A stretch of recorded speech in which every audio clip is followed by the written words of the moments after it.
ورحمة الله وبركاته. معاك أخوكم حسن من قناة ألفا تايلور. درس مهم جدا إن شاء الله من بداية سلسلة دروس عن البنطلون، وعن البنطلون الاحترافي بالذات اللي بيعملوه في المصانع والماركات الكبيرة كولينز، تومي، الحاجات دي بنشتغل في المصانع بالطريقة دي. الطريقة والحاجات اللي أنا هطلع أشرحها هنا بعد كده في سلسلة الدروس ديت مش موجودة على اليوتيوب، والله أنا دورت ملقتش، فعشان كده انا قررت اعمل السلسله بتاعه الدروس دي. اما بالنسبه لطريقه استعمال البي دي اس والرسم عليه والحاجات ديت، في ناس كتير قوي اتكلمت فيها، وانا ارشح لكم من بين الناس ديت كذا، يعني في كذا قناه، ولكن هديكم قناه رئيسيه اسمها جيربر توجيزر، دوروا فيها على سلسله فيديوهات كده شارحه فيها البي دي اس بالكامل. فاحنا مش هنشرحه كله بالكامل، ولكن الادوات اللي انا بستعملها هقول لك الاداه دي بتاعت ايه وبتعمل ايه، بس مش هبدأ معاك من الصفر، لأن البداية من الصفر كتير قوي، يعني في غيري بدأ من عندها ومشي مشوار وأنا شايفه كويس، فأنا برشحه ليك يعني، فإيه عشان الدنيا تبقى تمام يعني، وأقدر أكمل في السلسلة للآخر، لأن البرنامج ده عملاق. بداية كده أنت بيبقى عندك اللي هو الأكيو مارك اكسبلورر ده، البرنامج القوائم بتاعته أكيو مارك اكسبلورر، باترون ديزاين، وعندك الايزي ماركينج، وفي هنا ايه برنامج تاني او اتنين مش باينين اللي هم تبع التعشيق يعني، تمام. ولكن الرئيسيين عندك الاكيو مارك اكسبلورر والباترون ديزاين. الاكيو مارك اكسبلورر ده من اسمه هو ده البرنامج بتاع اداره الملفات على الجيربر، تمام. فانا هنا بيبقى عندك انت ايه ستورجات اريا، انت حاططهم كده في كذا مكان، دي بنقول على ستورج اريا، بتبقى مخزن على السي على الدي. بيبقى في المصانع الكبيرة في فايل كده اسمه ايه، بنقول عليه ملف الشير، بيبقى زي سيرفر رئيسي مثلا وكلنا بنشتغل عليه، بتعمل لك مثلا هنا اسم باسمك وتشتغل عليه. فأنا عايز أعلمك ايه الحاجات دي.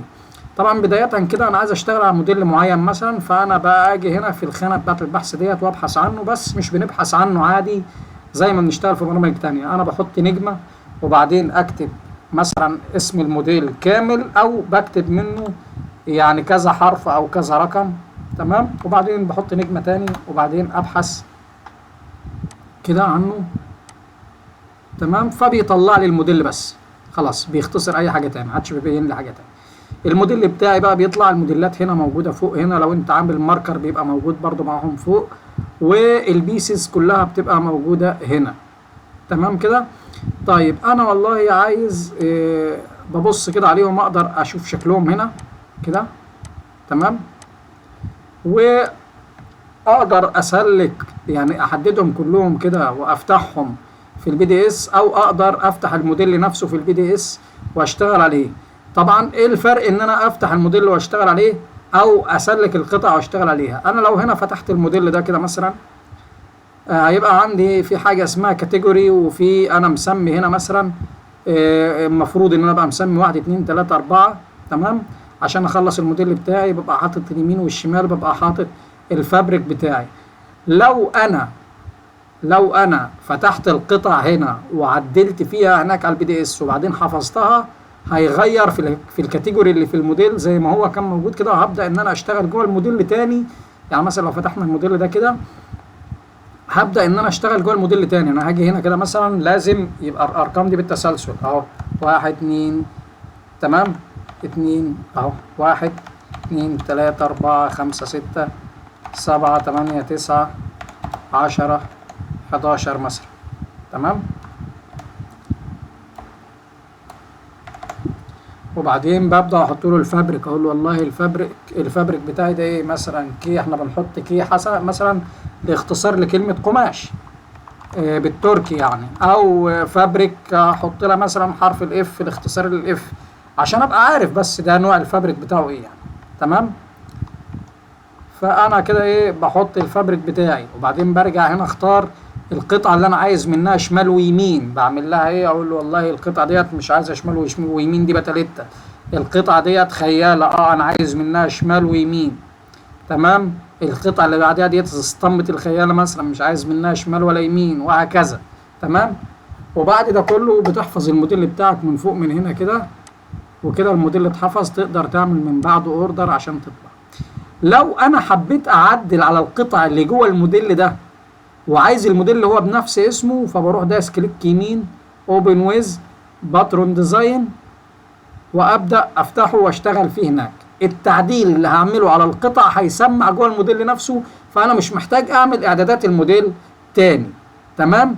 ولكن لو انا حبيت اعدل على قطعه واحده بس مثلا لاي سبب ايا كان، هنقلها جوه موديل تاني او ايا كان يعني اللي انا عايز اعمله، فبسهوله جدا اقدر افتح القطعه اللي انا عايزها. طيب انا مش حافظ اسم القطعه ومش محتار فيها هي دي اللي انا عايزها، لا والله بقدر اقف عليها زي كده وادوس عليها وهي تبدا تظهر معايا، تقول لي والله انا ايه، ظهر، صدر، اسطمبة ظهر زي ما احنا شايفين كده. فانا دلوقتي هاخد القطعه اللي هي الماستر ديت، ده القالب الاساسي اللي طلعنا منه كل الحاجات ديت، وهفتحها كده في الايه، في البي دي اس، عشان خاطر احنا النهارده ان شاء الله نعمل مع بعض ايه، الكمر البنانه، وندرجه ان شاء الله مع بعض. وده هيبقى موضوع الدرس بتاع النهارده. تمام. طبعا هو بيفتح كده معانا جوه الايه، البي دي اس. البي دي اس ده يعني هو ليه اعدادات كتير بتظبطه منها. لو حد عايز الاعدادات ديت انا مثلا اللي انا شغال بيها يقول لي، وان شاء الله هعمل لكم درس بيها، وازاي بنطلع الاختصارات اللي بره ديت، وازاي بنبدا الشغل. طبعا القطعه بتاعتي معايا فوق هنا، فانا اقدر اشدها كده وانزلها تحت اهو، ادوس عليها هتنزل معايا. واقدر برضو لو انا عندي كذا قطعه فوق، بقول له والله باجي هنا اطلع كده في مسافه فاضيه بينهم وادوس كليك يمين واقول له اول بيسز. تمام. بليس اول بيسز وبختار، فبينزل لي كل القطع بتاعتي معايا هنا. تمام كده. اتمنى تكون ايه واضحه. طيب انا هنا عايز اعمل الكمر البنانه بتاعي، فاقول له والله انت ايه، هتطلع لي الظهر والصدر دول كده كاملين. طبعا احنا بنرسم الاجزاء اللي جوه دي كلها، ده موديل محافظه باجزائه اللي جوه كلها، بجيب الساعه بتاعه، جيب الظهر، الخياله، الفضره، الجيب الامامي، البتاليتا، وهكذا يعني. تمام. انا هنا هقول له والله اعمل لي تريس كده وطلع لي الظهر بس والصدر بس. هنا باجي كده على كرييت واقول له تريس. تمام اهو. وابدا اخد مثلا الجزء ده كده، انا مش عايز الصدر كامل بالكامل يعني، ولا خلينا ناخده بالكامل عشان تبقى شايف المنظر ازاي احنا بنطلع الكمر البنانه ازاي عليه اهو. تمام. حدد الشكل الخارجي بتاع الصدر، انا مش عايز الاجزاء اللي جوه، خلاص انا هشتغل على الكمر بس اهو. كليك يمين اوكي، كليك يمين اوكي، واروح اطلع الحته بتاعتي ديت ويسميها هو زي ما هو عايز يسميها، وهسيبها هنا على جنب. وهرجع تاني اقول له والله اعمل لي تريس تاني لايه، للقطعه بتاعه الظهر اهو. هقول له كده، طبعا بدوس عليها بالكليك الشمال وانا ماشي شمال شمال، فيبدا يحدد معايا. بحدد في اتجاه عقارب الساعه، وما انساش خط وانا ماشي، وما اجيبش خط قبل التاني برضو وانا ماشي اهو. وبعد ما بنخلص بندوس كليك يمين اوكي.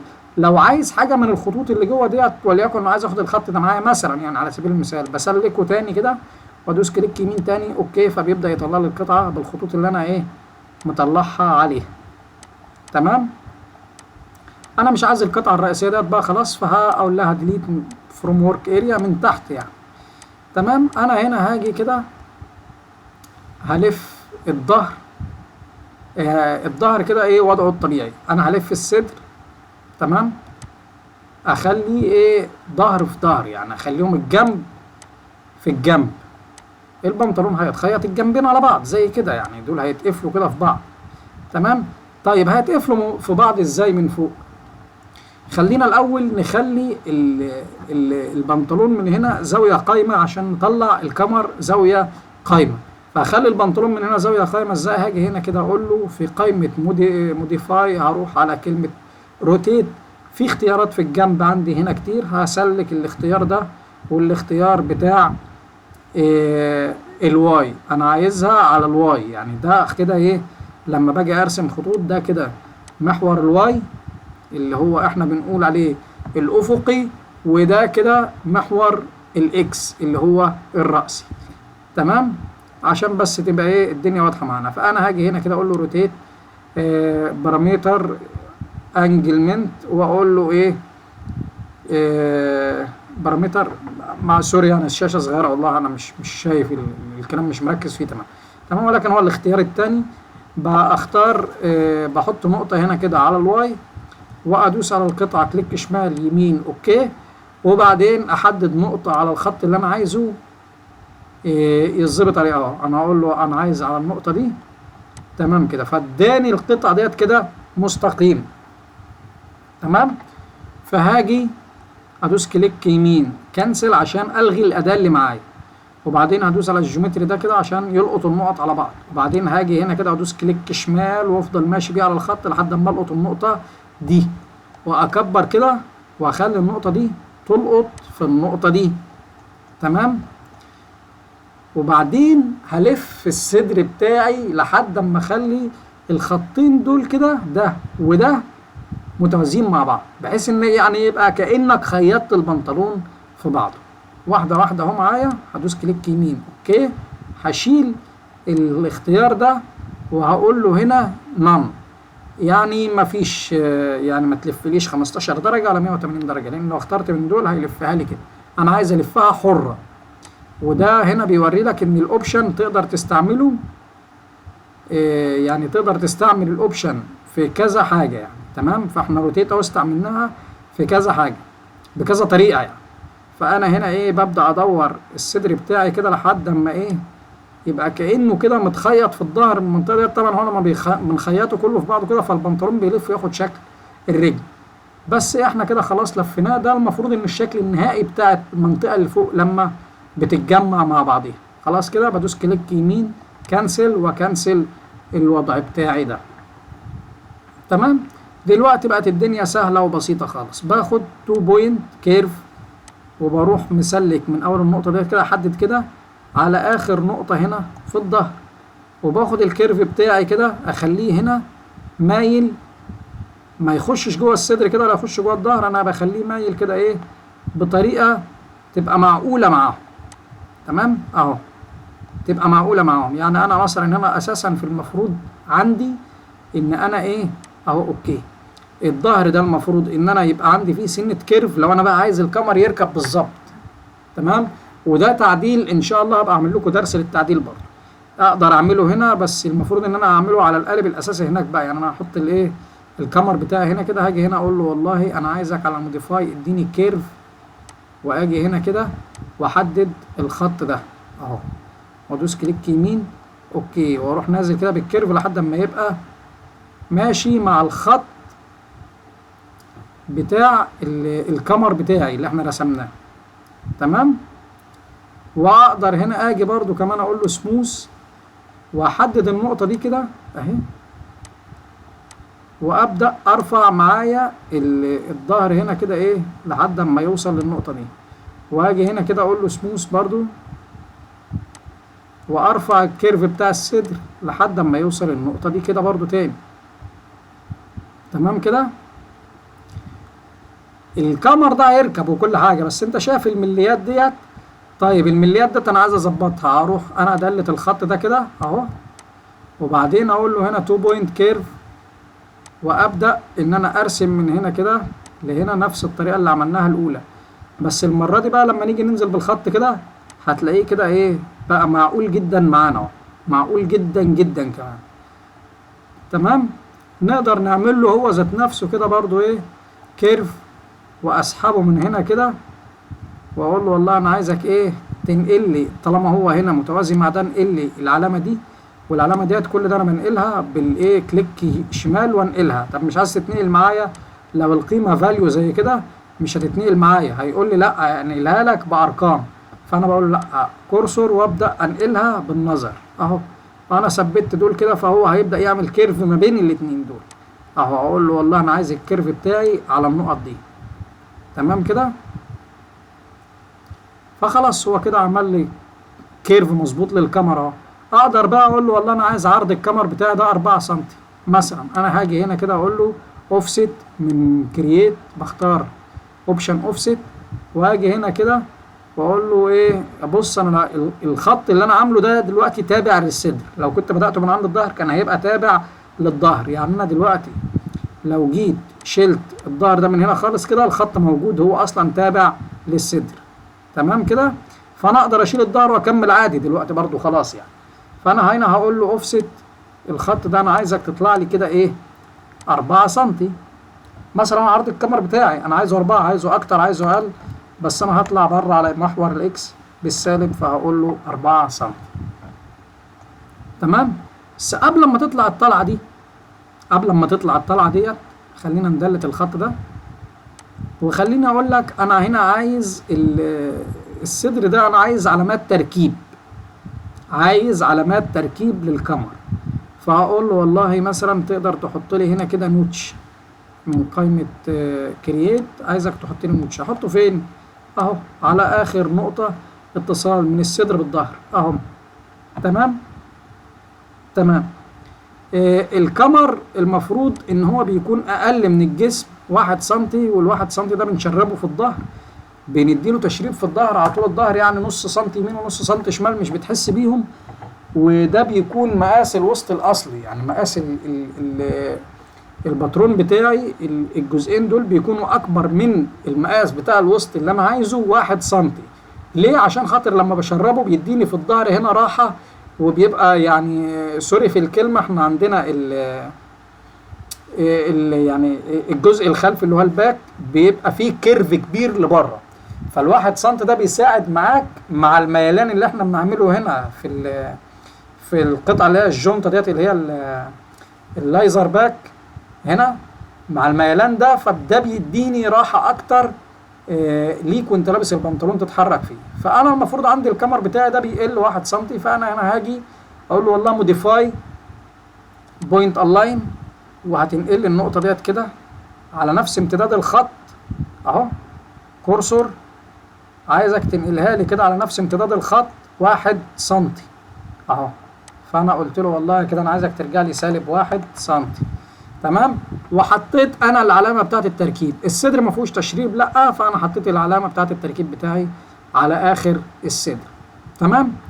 وهاجي كده اقول له والله انا عايزك تعمل لي اوفست من الخط ده، اللي هو اوفست يعني خط عمودي على خط موازي ليه. تمام. على بعد كام؟ اللي هو عرض الكمر بتاعي.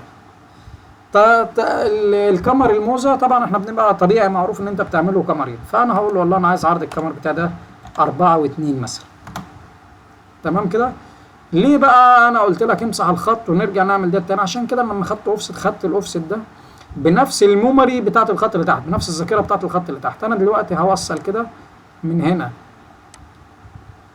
لهنا كده، هقول له كورسور برضو،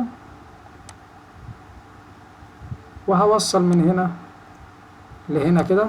فدلوقتي عندي نص الكمر بتاعي بعلامات التركيب كمان، عندي نص الكمر بعلامات التركيب. هقول له والله اعمل لي كده تريس اهو، زي ما قلنا بنمشي في اتجاه عقارب الساعة، وكده نقدر نقول ان احنا خدنا نص الكمر بتاعنا. تمام. هدلت القطعتين دول انا مش عايزهم تحت خلاص، لان احنا النهارده شغلنا على الكمر زي ما احنا قلنا. هتلاقي الخط ده كده فيه سنة عروجة.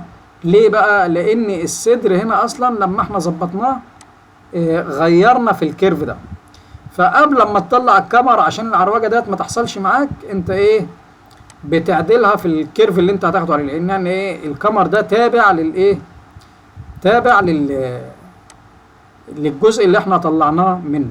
فانا ده هصلحها برضو هنا، برضو كل حاجه في ايدك تقدر تصلحها. انا هدوس هنا كده على سموث، بنجيبها منين؟ من موديفاي اهي. تمام. موديفاي هتلاقي هنا سموث، هنا كبيره هي باينه، شكل الايقونه هيبقى باين ليك. تمام. هدوس له كده اقول له والله انا عايزك ايه، ابدا ادوس كده على كليك يمين كليك شمال قصدي كده كتير كده، فهو بيبدا يظبط لي الجزئيه ايه دي. وبعدين اجي هنا كده اقول له والله ايه ظبط لي برضو العروجه اللي هنا في دي كده كتير. تمام. طيب الكسره دي برضو احنا ظبطناها هناك، هي هنا شكلها مش لطيف، فانا هنا ممكن اقول له والله اعمل لي كده ايه، قيس لي المسافه دي الاول كانت محطوطه على بعد قد ايه هنا من تحت. موديفاي جريدنج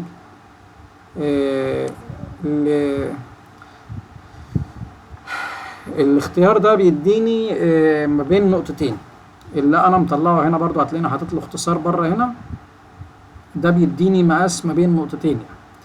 تمام. فانا بقول له والله حدد لي النقطه ديت والنقطه ديت، واقول لي المسافه اللي بينهم قد ايه. فقال لي 2066.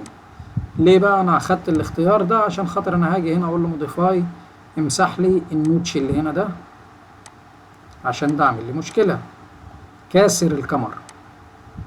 تمام، كاسر الكمر، مخلي شكل الكمر وحش. وهاجي هنا اقول له سموث على النقطه دي، على الخط ده اهو، وبعدين بنقل العلامات بتاعتي دي عند الكسرة بس. انا مش عايز اكتر من كده يعني، انا مش عايز حاجة تتصلح اكتر من الكسرة دي. تمام. وبعدين بنقلهم تاني كده لاصلهم اهو، وابدأ اصلح تاني برضو الخط كده، بحيث ان الكيرف بتاعي يبقى ايه، جميل. تمام. هنقل بقى الخط ده تاني دلوقتي، هعمل له ايه، اوفست. بلاش تصلح اللي فوق خلاص، بس قبل ما اعمل له اوفست اعمل له ستاندر نوتش على بعد من تحت، من هنا كده 20 وايه فاصلة 66. وبعدين هقول له اوفست اهي، بالمناسبة الايقونة بتاعتها عشان تبقى كبيرة وباينة اهو. اوفست هتطلع كام يا عمي؟ عايز سالب 4.2. هتلاقي التعديلات هنا باينة اهي بين الخط ده وده. طيب انا عشان دلوقتي استعمل الخط اللي انا طلعته مكان الخط الجديد، يعني الخط الجديد مكان الخط القديم، هروح على موديفاي واقول له سواب. سواب اهي. تمام. وادي الايقونه بتاعتها انا مطلعها بره هنا اهي. بدوس على الخط كليك شمال ويمين اوكي، وبعدين على الخط اللي انا عايز استبدله وادوس كليك شمال يمين اوكي. خلاص كده ده نقل ده مكان ده. اقدر دلوقتي امسح، وخلهولي خط ثانوي اهو مقطع، فاقدر امسحه بكل سهوله. كده الجزء الاصعب في الكمر خلص.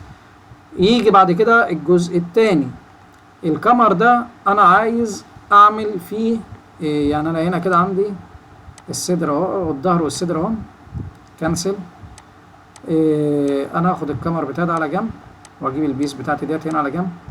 هنا لما بنبقى نحط زرار هنا فوق البتاليتا هنا في الكمر، البتاليتا التانية داخلة تحتها 4 سنتي، فالكمر بيبقى راكب على بعض، الحتة بتاعت الزاوية الكمر بيبقى راكب على بعضه 4 سنتي 4 سنتي ونص، على حسب المسافة بتاعت البتاليتا بتاعتك. فأنا هاجي هنا أقول له والله أنا عايزك تاخد لي كده أوفست من الخط ده كده، وترجع لي لورا سالب مثلا 4.5، اللي هم إيه، مسافة الركوب بتاعت الإيه، بتاعت الخطين على بعض.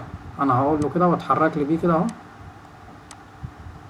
سالب 4.5 اوكي. تمام. وهاجي هنا اقول له الخط طلع فوق كده، ما تشغلش بالك بيه خالص، مش قصتنا يعني. وهقول له والله اكستند هنا، واقول له كده كليك يمين في شمال اوكي، فهيطلع لي الخط ده كده. اقول له كليب، قص لي ده على ده. وبعدين هاجي هنا كده اقول له عند كرييت، اقول له ميرور، وخد الخط ده والخط ده والخط ده كده، اعمل لهم ميرور على الخط اللي هنا ده. طيب هتقول لي ليه يا عم حسن ما مطتش الكمر لقدام، ما مطتوش لقدام ال4 سم ونص دول وخلصنا؟ وفي اوبشن هنا بيعمل العمل ده. تمام. في كذا اوبشن كمان، يعني انا هروح هنا ايه موديفاي، في عندك الاوبشن ده اللي هو ايه انشر ده ولا انظر، وانا ما اعرفش اسمه ايه والله بالظبط. وفي عندك اوفست يعني ده، بس ده اعظم. يعني ده انا هاجي هنا كده اقول له والله اطلع لي بالكمر ده كده كام اهو، 4 سم ونص اهو، فهيطلع 4 سم ونص. بس انا عايزك تلاحظ الفرق، هو لما طلع ال4 سم ونص شايف الاختلاف بتاع العالي والواطي ده، فلما الكمر يجي يركب وبتاع الزاويه يجي يعملها يبقى عنده في عالي وواطي غصب عنه. فالاوبشن اللي احنا بنعمله زياده ان احنا بناخد القطعه ديت ونعمل لها ميرور، بنقلبها الجنب التاني، بحيث ان ديت كده لما يجي الكمر من الجنب التاني يركب عليها. يعني انا مثلا كده لو انا جيت عملت القطعه دي تريس كده كده اهو كده اوكي، وبعدين شلتها حطيتها هنا كده، لما يجي يركبها عليه في الجهة المقابلة هنا هي ايه، انا هعمل لها كده ايه زي فليب اباوت لاين، يعني هي لما تيجي تركب هتركب كده ايه معكوسة كده، فهتيجي تبص تلاقيها مطابقة جدا للقطعة اللي تحتها. تمام، القطعة دي انا مش عايزها. هاجي بعد كده ايه هقول له والله انت عملت ده كده كتر خيرك، اعمل لي برضو كمان هنا ميرور اهو، ميرور لده وده من غير القطعة اللي فوق، لان القطعة اللي فوق دي بتبقى في جنب واحد، وده وده لا مش هنختار ده، هندوس كليك يمين اوكي وبعدين اقول له على الخط ده. فدلوقتي هو بدأ طلع معايا ايه، شكل الكاميرا بدأ يبقى واضح اهو. تمام، انا عايز القطعة دي لحد هنا، انا مش عايز الايه الخطين اللي فوق دول، فاقدر اقصهم كده واقول له ده على ده وده على ده، واقدر اسيبهم زي ما هم عادي خالص، وبعمل تريس كده بحدد الخط ده وده وده. تمام، وده وده والخط اللي تحت هنا كده وده وده، بعدين بدوس كليك يمين اوكي واخد الخط اللي هنا ده.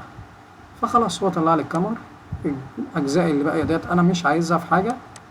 تمام اهي، اقول لها ديليت ديليت، يلا بالسلام. تمام، يبقى كده جزء الرسم بالنسبه لنا سهل وعدى خلاص.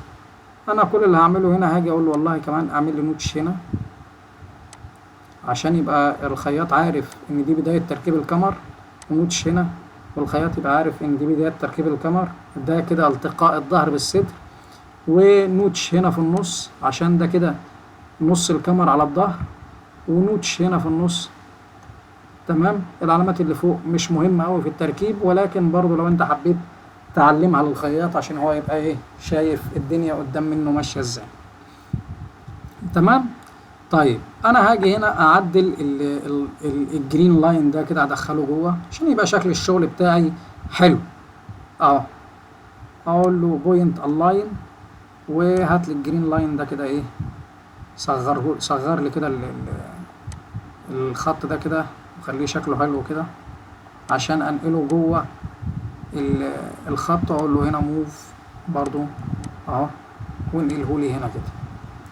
تمام، انا هشتغل هنا، لو انا هشتغل هنا دلوقتي جريدنج هشتغل على الكاميرا وهو شكله كده، بس انا هلفه مش لحاجه، هلفه عشان خاطر اللي بيتفرج عليا وانتوا بتتفرجوا عليا تبقى شايف الكاميرا على ايه، على شاشه كبيره. انا هنا هقول له والله روتيت تمام 180 درجه، وهدوس كده على القطعه خليها يا عم ايه 90 90 90. تمام كده عشان اقدر اشتغل في مساحه كبيره.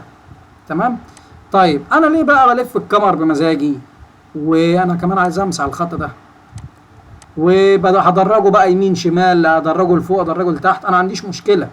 ليه بقى تدريج الكاميرا الموزه ده بالنسبه لناس كتير كابوس؟ يعني لما جيت اشتغل في بدايه الشغل بتاعي ده كان في صديق ليا بينصحني بيقول لي ليه كاميرا بنانا، ليه عامل كاميرا بنانا من بدايه شغلك كده، ليه عامل كاميرا بنانا؟ قلت له انا بحب اعمل حاجه صعبه من الاول مش مشكله يعني. فالجريدنج بتاع الكاميرا ده بيبقى فيه مشاكل. ليه بقى؟ لان انا لو جيت كده عند الجريد وقلت له اد جريد بوينت ويدرج لي القطعه ديت، طبعا الاختصار ان انا ايه هروح اعمل كده واقول له كمان اسلك النقطتين دول لان هم في اتجاه واحد وياخدوا جريدنج واحد، لان الكاميرا بياخد تدريج طول ما بياخدش عرض. فاقول له والله انا عايزك على الاكس كده ايه، هتدرج لي على الاكس يا عم إيه، هتطوله من كل جنب 2 سم، كل كاميرا بيزيد عن التاني في الجنب الواحد 2 سم. تمام، وهقول له ابديت اوكي. تمام، في هنا عندنا نقطة جريدنج عايزة تتمسح عشان هي اللي عاملة المشكلة اللي ظهرت دي اهي. هقول له والله إيه مثلا هنا كده، هقول له اديلي للنقطة دي إيه 0 مثلا هنا كده، هقول له اديني النقطة ديت هي اخدة جريدنج 0x 0y اوكي، او اقدر اعمل لها ديليت من هنا كده واريح دماغي خالص منها اهو، كليك يمين اوكي. تمام، خلينا نظهر المقاسات كده. هو ايه في الغالب طير المقاسات كلها. طيب هنعيد من اول تاني. اقول له انا عايزك على النقطة دي تكبر لي الكمر ده كام على الاكس؟ 2 سنتي زي ما قلنا. ابديت اوكي. وعايزك من هنا تكبر لي الكمر في الاتجاه ده على الاكس برضو كلير اكس 2 سنتي، وبقول له اوكي تمام.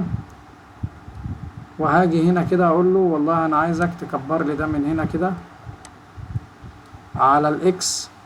هقول له كلير اكس كلير واي، اقول له على الاكس هنا كده انا عايزك تعمل لي برضو سالب 2 سنتي لان هي بتتحرك الجنب التاني، واقول له ابديت اوكي تمام. وهاجي هنا في الجنب التاني واقول له انا عايزك تعمل لي هعمل له هنا مثلا كلير واي واقول له كلير اكس سالب 2 سنتي اوكي. ده التدريج الطبيعي، ده التدريج الطبيعي تمام. طبعا احنا عندنا هنا في مشكلة في النقطة ديت ان هي واخدة جريدنج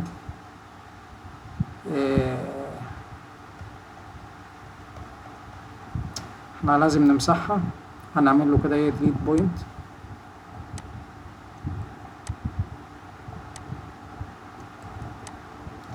طيب وليكن يعني خلينا من النقطة ديت احنا هنعالجها دلوقتي، بس اللي هيبقى ظاهر عندك في الجريدنج بتاع الكمر المنظر اللي انت شايفه ده. الكيرف مش واحد، الكيرف اللي في الكمر مش واحد. هتلاقي ده مايل لفوق وده نازل لتحت.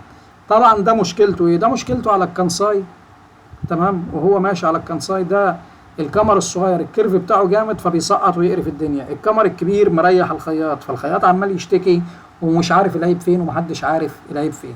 طبعا حل المشكلة ديت سهلة وبسيطة خالص تمام. انا هاجي هنا كده عشان هدلت الجريدنج ده بالنقطة اللي عاملة لي المشكلة ديت، فانا هي هقول له كده كنسل كليك شمال edit point info، وهقول له والله حدد لي الكمر بقى على بعضه كده واعمل لي هنا -1 انتر. انا كده ضمنت ان ايه كل النقط اللي كانت عامله مشاكل راحت. وهاجي هنا كده اقول له edit دلتا، يعني احط لي نقطه للجريدنج هنا. اقول له والله انا عايز دي ودي ودي والنقطه دي والنقطه دي والنقطه اللي قصادها بتاعت النوتش دي والنقطه اللي في النص والنقطه التانيه دي والنقطه اللي هنا دي اهي والنقطه اللي هنا دي والنقطه دي والنقطه اللي هنا دي كمان. وادوس كليك يمين اوكي كلير واي كلير اكس في الكل ابديت اوكي تمام. دي الخطوه الاولى وتمت بنجاح في طريقه التدريج الصح للكاميرا. وقبل ما نكمل يا ريت لو وصلت للجزئيه ديت في الفيديو يعني زرار اللايك ما بيعضش، والشير، سيب لنا كومنت جميل، خلي غيرك يستفاد بالله عليك. لان انا في الكمر الموزه ده وانا بحاول اتعلم الجريدنج بتاعه لفيت حوالين نفسي لدرجه ان في ناس قالك انت تعمل ايه بقى، اقسم الكمر نصين خد منه نص زي كده. يعني مثلا قالك ايه تعالى كده على موديفاي وقص لي الكمر ده كده ايه خط اهو فيرتيكال وقصه لي من هنا كده، وايه خد لك نص من الكمر زي كده اهو، وهندلت النص التاني ده وهناخد النص الكبير. وقال لك بقى ايه خده كده وبعدين تروح مميل دي كده تعمل لها كده ايه القطعة تعمل لها روتيت هنا كده روتيت، بعدين نعملها ايه نون كده، وبعدين اقول له والله لا كمان هعملها هنا كده على الايه محور الواي، واقول له انا عايز دي عايزها على النقطة دي تمام. فكده ضمنت ان النقطة ديت على محور الواي. شوف اللف. وبعدين قال لك تروح جريد، وبعدين تيجي هنا تروح مدرج النقطة ديت كده والنقطة ديت ماشي معاها اهو. كليك يمين اوكي كلير اكس وحط ال2 سم بتوعك اللي انت كنت هتحطهم ابديت اوكي تمام. فهتيجي تطلع معاك كده تمام. وبعدين تلف القطعة دي تاني ترجعها لأصلها اهو موديفاي ريكتانجل، وتروح مرجع لي النقطة ديت كده ايه، ريكتانجل، ومش بنختار الجرين لاين، بنختار اللي فوق، وبعدين ترجع النقطة لأصلها تاني. الكمر بترجعه لأصله تاني، تمام. وبعدين تيجي هتاخد القطعة ديت وتلفها تحت. بس برضو هنا لو جيت تكبر كده هتبص، شايف اللفة دي؟ هو هنا طالع شكله حلو كمان، يعني ده طالع شكله حلو لأن الكيرف بتاعه كويس واحنا معالجينه كويس. في كيرف ما بيجيش معاك كده، تمام. وفي مدرسة تانية قال لك والله يا عم الحاج انت ايه، هتيجي هنا كده وتروح عامل جرين لاين موازي لده، يعني تعمل خط تاني وتخليه وتسميه G2 او G1، فيبقى كده هو بقى جرين لاين، يعني خط نسيج تاني، وبعدين تبدأ تدرج بناء عليه. طيب هل اللي عمل البرنامج ده، يعني لما عمل البرنامج ده وبقاله ده الاصدار يعني اللي احنا شغالين عليه ده ال 14، وهم خلاص بيعملوا في الاصدار ال 19 ليه؟ هل هو كان عبيط يعني ما عملش حساب الحاجات ديت؟ اكيد عمل حساب الحاجات دي. فالطريقه البروفيشنال بقى بتقول لك ايه، اللي هو الراجل بقى عامل حسابه فيها، قال لك في هنا مليون اداه هنا هم، غير اد بوينت واديت دلتا. في عندك هنا اوبشن بيقول لك بارل، تمام، بيقول لك بارل اكس، بارل واي، او بارل اكستنشن. احنا نشتغل ببارل اكستنشن. يعني ايه بارل اكستنشن؟ يعني هو بيقول لك شوف الخط ماشي ازاي، البرنامج انت بتقول للبرنامج شوف الخط ده ماشي ازاي، وهتكبر لي الكمر اللي بعديه وتصغر الكمر اللي هتصغره. يعني احنا لما بنيجي واخدين القطعه البيزك ديت في الغالب بتبقى مقاس في النص، يعني بيكبر بعدها مقاسات كتير وبيصغر قبلها مقاس او اتنين. فانت بتقول له والله انت شايف الخطوط اللي انا هشتغل عليها، بيقول لك بتقول له انت كبر وصغر مع الخطوط دي في اتجاه الخطوط دي، تمام. زي ما هنشوف مع بعض دلوقتي، انا هقول له هنا بارل اكستنشن، عايز النقطه ديت هنا تكبر على يعني ايه الجايد بتاعي في الموضوع، هتكبر في الاتجاه انه هتكبر في الاتجاه اللي فوق. يبقى تكبر منين؟ يبقى ده النقطه الثابته اهي، تمام. وبقول له والله انا عايز النص الكمر ده هيكبر، النص بتاع الكمر ده كده هيكبر كام؟ 2 سم. فانا هنا بقى بدخل نص القيمه مش القيمه كامله، فبقول له والله انا عايزك تكبرها لي سنتي، وادوس ابديت اوكي، فراح مديها جريدنج هنا اهو. بروح على النقطه اللي بعديها واقول له والله انا عايزك تكبر لي النقطه ديت. بقول لي طب انت عايز تكبرها لجوه هنا ولا لبره؟ يعني عايز القاعده المكان الثابت من عند النقطه دي ولا من عند النقطه اللي احنا لسه مكبرينها؟ بقول له لا، من عند النقطه اللي احنا لسه مكبرينها. هتكبرها قد ايه؟ اقول له كمان سنتي. يبقى احنا كده المجموع بتاعنا كام؟ 2 سنتي. اقول له اوكي، تمام. وبعد كده هاجي هنا كده اقول له والله اعمل لي كوبي نيست من هنا كده، كوبي نيست من النقطة دي عم حسن للنقطة اللي هنا دي اهو، اوكي. هعيد نفس الكلام مع اللي فوق، هقول له هنا بارل اكستنشن، عايز النقطة دي تكبر على النقطة دي، يعني من النقطة دي تكون البداية الانطلاقة بتاعتي، هكبرها قد ايه لفوق؟ 1 سنتي، واقول له ابديت اوكي، تمام. هاجي هنا اقول له انا عايزك تمط لي الكمر من هنا كمان سنتي. منين يا عم حسن؟ هقول له من النقطة دي. فهقول له والله انت كده هتمط لنا كمان سنتي من هنا، يبقى كده المجموع بتاعنا كام؟ 2 سنتي اهو، سنتي كمان، ابديت اوكي. واقول له هنا والله شايف اللي حصل ده ما رضيش ربنا، فانت هتيجي هنا تقول لي ايه؟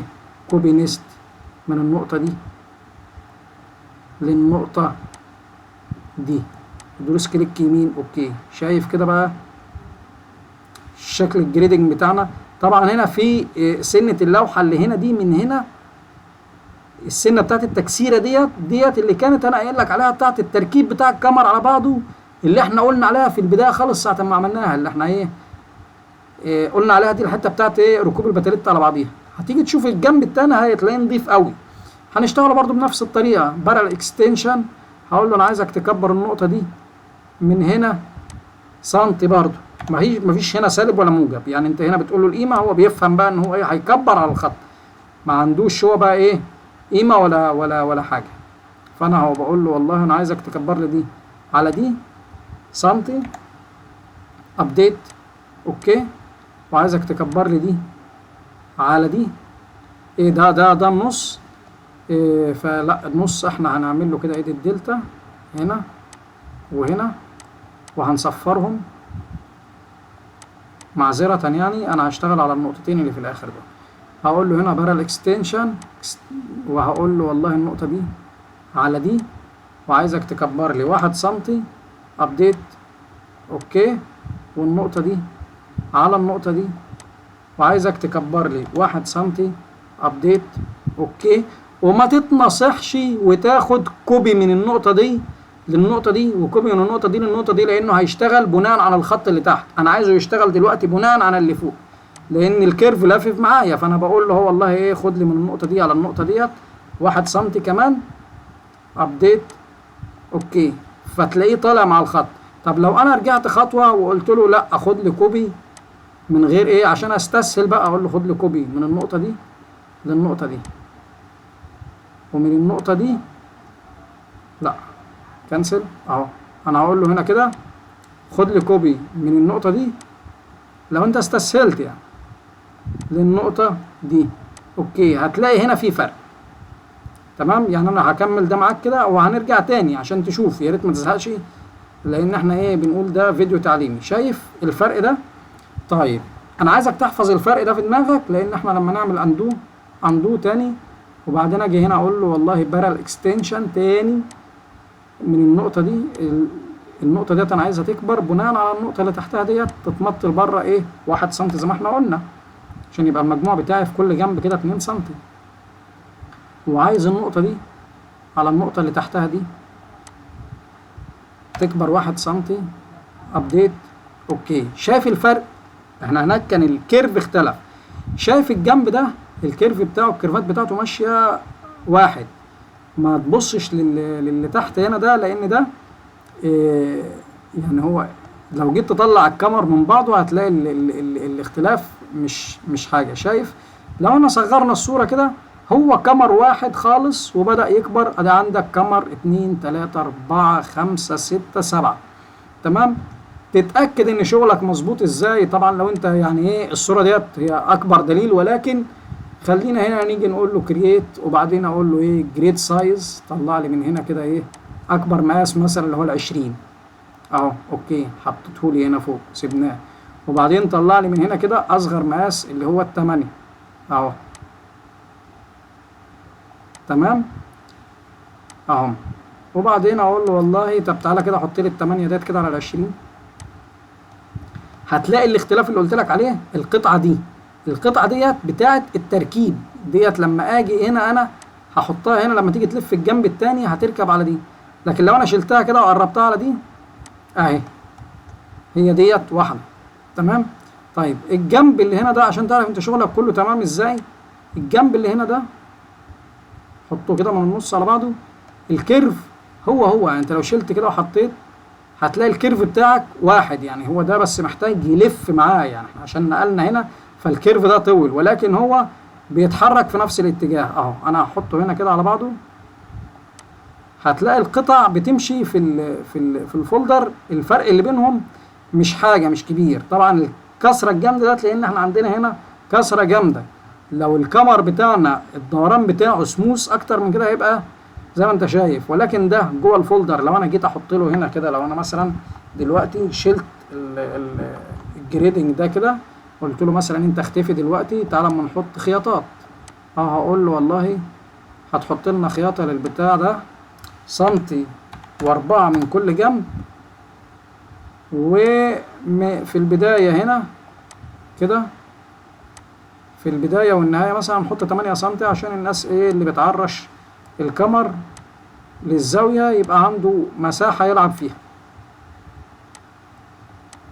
تمام، وقلت له حط لنا دول 8 سم، وبعدين قلت له والله اظهر لي التدريج بتاعي كده تاني اهو، كنترول جي كنترول وبعدين ادوس كليك يمين اوكي. شايف ده كده بقى شكل القماش بتاعك؟ شايف انت الشكل ده عامل ازاي اهو. تيجي انت بقى توصله في بعض ويخش الفولدر بنفس الانحناء ده ويطلع من الجنب التاني. لحد هنا ونكون خلصنا درس النهارده. بتمنى لكم التوفيق، وان شاء الله نكمل مع بعض السلسله ديت. ولو وصلت لحد هنا رجاء حاول تشارك الفيديو مع اكبر قدر من الناس. وانا حبيت اقول ان السبب في الدرس ده ان في حد سالني على الكامر ده، واصلا يعني كانت القصه عجيبه. هو يعني بيكلمني على الفيس، وبعدين قلت له طب انا اعمل لك فيديو. قال لي طب اديني القناه بتاعتك عشان ابقى اشوف الفيديو. فقلت له القناه اهي. فقال لي ايه ده انت صاحب القناه ديت؟ ده انا والله يا شيخ بستعمل الطريقه بتاعتك في الجاكيت لحد دلوقتي، لاني شايفها هي احسن طريقه مناسبه ليا. ده اللي شجعني ان انا ابدا اشتغل تاني، ان في حد يعني ربنا كرمه واللي انا بقوله المهاتات اللي انا بهاتها مع نفسي هنا ديت يعني ايه اشتغل بسببها او كل عيش بسببها او ساعدته بطريقه ما في حياته. فاتمنى ان انتم ما تبخلوش على بعض بالمعلومه زي ما انت استفدت منها. يعني لو انت استفدت منها شارك الدرس مع غيرك. الفيديو دي تاني مرة اعيده فيها، لان انا المرة اللي فاتت رفعته على القناة لقيت الصورة وحشة بسبب برنامج تاني انا كنت بستعمله في التسجيل، ولقيت الصوت وحش جدا لان انا اكتشفت في الاخر ان المايك كنت موصله في الشاحن مش في الكمبيوتر يعني. وده كان شيء صادم. والنهاردة والله وانا بصوره صورته وعدته كذا مرة. فاتمنى ان المره دي يكون التصوير كويس، لان انا والله بعد ما بخلص بمنتج وارفع الفيديو ما بتفرجش عليه.